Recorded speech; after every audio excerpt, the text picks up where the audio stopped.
డామ్స్ పెన్సిళ్లు మార్కెట్లో 4000 కోట్ల రూపాయలను నియంత్రిస్తున్నాయి.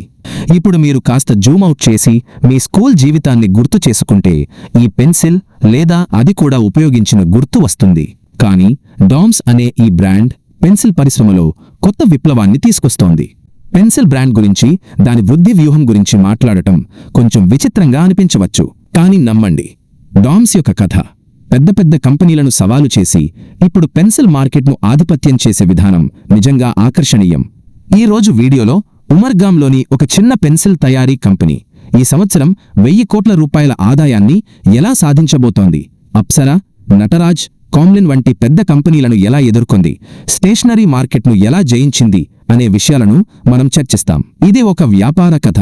చిన్న కంపెనీలు కస్టమర్ మరియు ఉత్పత్తి దృష్టితో ఎలా గట్టిపోటీ ఉన్న మార్కెట్లో గెలవగలవో చూద్దాం.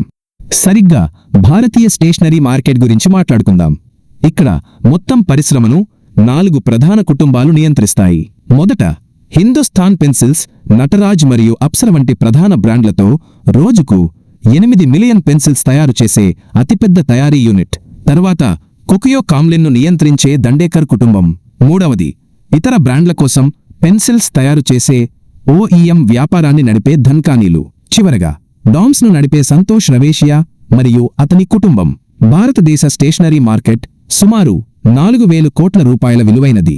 కానీ పెన్సిల్స్ ఒక సాధారణీకరించిన ఉత్పత్తి, అందుకే అవి పెద్ద కంపెనీలకు నష్టం కలిగించాయి. ఉదాహరణకు హిందుస్థాన్ పెన్సిల్స్ లాభాలు 2015లో 9 కోట్ల నుండి 2018లో 1 కోటికి పడిపోయాయి. కానీ కొకియో కామ్లిన్ లాభాలు 3 సంవత్సరాలలో 4.9 కోట్ల నుండి 9.8 కోట్లకు పెరిగాయి. అయితే డామ్స్ 2014లో 13 కోట్ల నుండి 2017లో 26 కోట్ల లాభానికి చేరుకుంది. నిజానికి ఈ కంపెనీ 2013 నుండి 20% కంటే ఎక్కువ CAGRతో వృద్ధి చెందుతోంది. హిందుస్థాన్ పెన్సిల్స్ మరియు కామ్లిన్ రెండూ సుమారు 500 కోట్ల రూపాయల ఆదాయాన్ని సాధించగా, డామ్స్ గత సంవత్సరం 700 కోట్ల రూపాయలు సాధించింది మరియు ఈ సంవత్సరం 1000 కోట్ల రూపాయల ఆదాయాన్ని సాధించే విశ్వాసం ఉంది. ఇది 2020 కోవిడ్కు ముందు స్థాయిలతో పోలిస్తే 60% వృద్ధి. సరే, మార్కెట్ మరియు డామ్స్ కంపెనీ గురించి ఇప్పుడు పెద్ద ప్రశ్న. వాళ్ళు ఇది ఎలా సాధించారు? డామ్స్కు అద్భుతంగా పనిచేసిన 5 పెద్ద ఇన్సైట్లను చూద్దాం. మొదటి ఇన్సైట్ ఉత్పత్తి దృష్టి. డామ్స్ ఉత్పత్తి ఆవిష్కరణపై అసాధారణ దృష్టి సారించింది. ఒక సాధారణ సూత్రం ఏమిటంటే, మీరు గొప్ప ఉత్పత్తిని తయారు చేస్తే మీ కస్టమర్లు దాన్ని ఇష్టపడతారు, ఎక్కువ కొంటారు మరియు వారి స్నేహితులకు సిఫారసు చేస్తారు. డామ్స్ మార్కెటింగ్ మరియు బ్రాండింగ్ కంటే ఉత్పత్తి శ్రేష్టతను ఎంచుకుంది. ఈ ఉత్పత్తి ఆవిష్కరణ కళ వాళ్లను ప్రపంచంలో అతిపెద్ద పాలిమర్ పెన్సిల్ తయారీదారుగా మార్చింది. ఇది ఎందుకు ముఖ్యం? సాధారణంగా పెన్సిల్స్ గ్రాఫైట్తో తయారవుతాయి. ఇది సురక్షితమైనది మరియు విషరహితమైనది. సాధారణ చెక్క పెన్సిల్స్ లీడ్ కోసం క్లే మరియు గ్రాఫైట్ కలయికను ఉపయోగిస్తాయి. కానీ డామ్స్ గ్రాఫైట్తో పాలిమర్ను కలిపి లీడ్ను మరింత సున్నితంగా చేసింది. ఇది కాగితంపై సులభంగా జారిపోతుంది. ఇది వారి టార్గెట్ యూజర్స్ అర్థం చేసుకున్న ఉదాహరణ. డామ్స్ లక్ష్యం స్కూల్ విద్యార్థులు.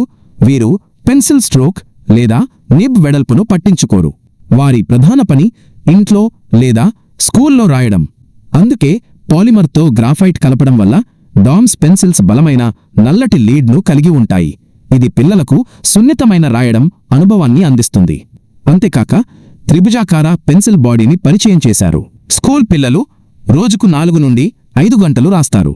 ఈ డిజైన్ రాసేటప్పుడు గ్రిప్ను మెరుగుపరిచి వేళ్లపై ఒత్తిడిని తగ్గిస్తుంది. పిల్లలు దీన్ని ఇష్టపడ్డారు. డామ్స్ తమ ఉత్పత్తి ప్రక్రియను పూర్తిగా నియంత్రిస్తుంది. చెక్క, లీడ్, పెయింట్ అన్నీ స్వంతంగా తయారు చేస్తారు. ఇది వారిని ఖర్చు సమర్థవంతంగా, స్వయం సమృద్ధిగా చేసింది. దీనితో వారు ఖర్చును ఆప్టిమైజ్ చేయడమే కాక పిల్లలు ఇష్టపడే అద్భుతమైన నాణ్యతను కూడా నిర్వహించగలిగారు. రెండవ ఇన్సైట్ కస్టమర్ ప్రొఫైల్ను అర్థం చేసుకోవడం. ఏ ఉత్పత్తి కొనుగోలు కావాలంటే ఇన్ఫ్లుయెన్సర్లు మరియు కొనుగోలుదారులు ఉంటారు. ఉదాహరణకు హెల్త్ ఇన్సూరెన్స్ అమ్మే మీ కుటుంబ అంకుల్ను ఊహించండి. అతను ఇన్ఫ్లుయెన్సర్, మిమ్మల్ని ఒప్పించి ఇన్సూరెన్స్ కొనమని చెప్పాడు. మీరు కొనుగోలుదారు. స్టేషనరీ విభాగంలో కూడా ఎండ్ యూజర్లు, ఇన్ఫ్లుయెన్సర్లు, కొనుగోలుదారులు వేర్వేరుగా ఉంటారు. 90ల కిడ్ అయితే మీ తల్లిదండ్రులు ఇన్ఫ్లుయెన్సర్లు మరియు కొనుగోలుదారులుగా ఉండేవారు. కొత్త సెషన్ ప్రారంభంలో వారు మీకు పెన్సిల్ బాక్స్, నోట్బుక్లు ఇచ్చేవారు. మీరు ఎటువంటి ప్రశ్నలు అడగకుండా వాడేవారు. బ్రాండ్ లేదా డిజైన్పై మీకు ఎలాంటి అభిప్రాయం ఉండేది కాదు. దీనికి కారణాలు ఆ రోజుల్లో తక్కువ ఆదాయం, ఆధునీకరణ లేకపోవడం, ఆకర్షణీయ బ్రాండ్లు లేకపోవడం. కానీ ఇప్పుడు అంతా మారిపోయింది. పిల్లలు ఇప్పుడు ఇన్ఫ్లుయెన్సర్లుగా మారారు. వారు తమ స్నేహితులు కొత్త గాడ్జెట్లు ఉపయోగిస్తుంటే చూస్తారు. సహజంగా వాటిని కోరుకుంటారు. ఈ సందర్భంలో పిల్లలు తమ తల్లిదండ్రులను కొత్త కూల్ గాడ్జెట్లు, స్టేషనరీ కొనమని ఒప్పిస్తున్నారు. ఇది డామ్స్ యొక్క సూక్ష్మ వ్యూహంతో మనలను ఆశ్చర్యపరిచే బ్రాండ్ వైపు తీసుకెళ్తుంది. మూడవ ఇన్సైట్, బ్రాండింగ్. భారతీయ వినియోగదారుల ఆకాంక్షలు పెరిగాయి. ఫ్యాబెర్ కాస్టెల్, కూర్స్ వంటి అంతర్జాతీయ బ్రాండ్లు మార్కెట్లోకి ప్రవేశించాయి.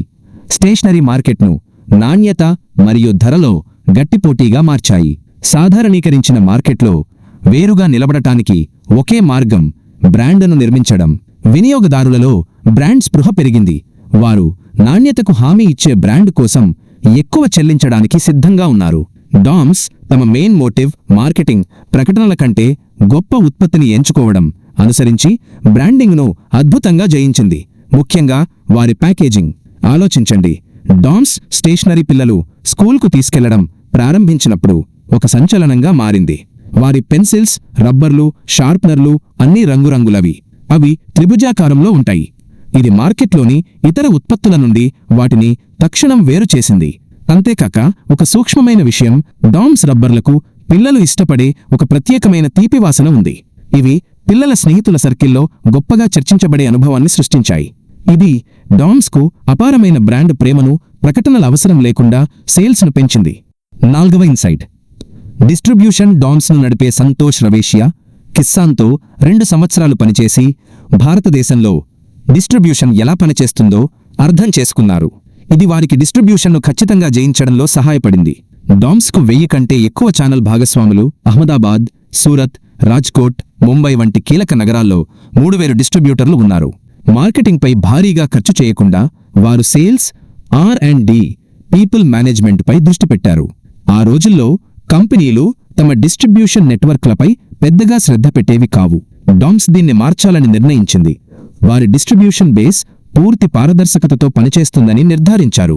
వారు తమ ఛానల్ సభ్యులను కుటుంబ సభ్యులుగా భావిస్తామని చెప్పడం గ్రేట్. ఇది వారికి భారీ విజయాన్ని అందించింది. భారతదేశంలో ఏ స్టేషనరీ షాప్కు వెళ్లినా ఇతర పెద్ద కంపెనీలతో పోలిస్తే డామ్స్ స్టేషనరీ దొరికే అవకాశం ఎక్కువ. 5వ ఇన్సైట్, బండ్లింగ్లో నిజమైన డబ్బు. తక్కువ సగటు ఆర్డర్ విలువ ఉన్న ఉత్పత్తుల విషయంలో డామ్స్ 2 లేదా 7 రూపాయల విలువైన ఒక్కొక్క పెన్సిల్ అమ్మడంలో డబ్బు లేదని గుర్తించింది. నిజమైన డబ్బు బండ్లింగ్లో ఉంది. ఆలోచించండి, మెక్డొనాల్డ్స్ దీన్ని సంవత్సరాలుగా చేస్తోంది. మీరు బిగ్ మాక్ కొంటే వారు ఎందుకు ఫ్రైస్ కూడా తీసుకోరు అని అడుగుతారు. అంతేకాదు, కోక్ కూడా తీసుకోండి అని చెప్తారు. ఒక మీల్ కొంటే వ్యక్తిగత ఐటెంల కంటే తక్కువ ధరకు ఎక్కువ విలువ పొందుతారు. డామ్స్ ఈ వ్యూహాన్ని తమ పోటీదారుల కంటే ముందే అర్థం చేసుకుంది. వారు స్మార్ట్ డ్రాయింగ్ కిట్లు, ఆర్ట్ కిట్లు, గిఫ్టింగ్ రేంజ్లను 350 నుండి 500 రూపాయల మధ్య ధరలతో అందించారు. ఇది వారి మార్జిన్లను పెంచింది. వారి ప్రధాన ఆదాయం 5 రూపాయల పెన్సిల్స్ ద్వారా వచ్చినప్పటికీ వారు ఇప్పుడు తమ తదుపరి వృద్ధి దశలో పిల్లల కోసం మరిన్ని ఉత్పత్తులను అందిస్తున్నారు. ఇది డామ్స్కు 6% నికర లాభ మార్జిన్ను అందించింది. ఇది 2018లో కామ్లిన్ మరియు హిందుస్థాన్ పెన్సిల్స్ 0.15% మార్జిన్తో పోలిస్తే చాలా ఎక్కువ.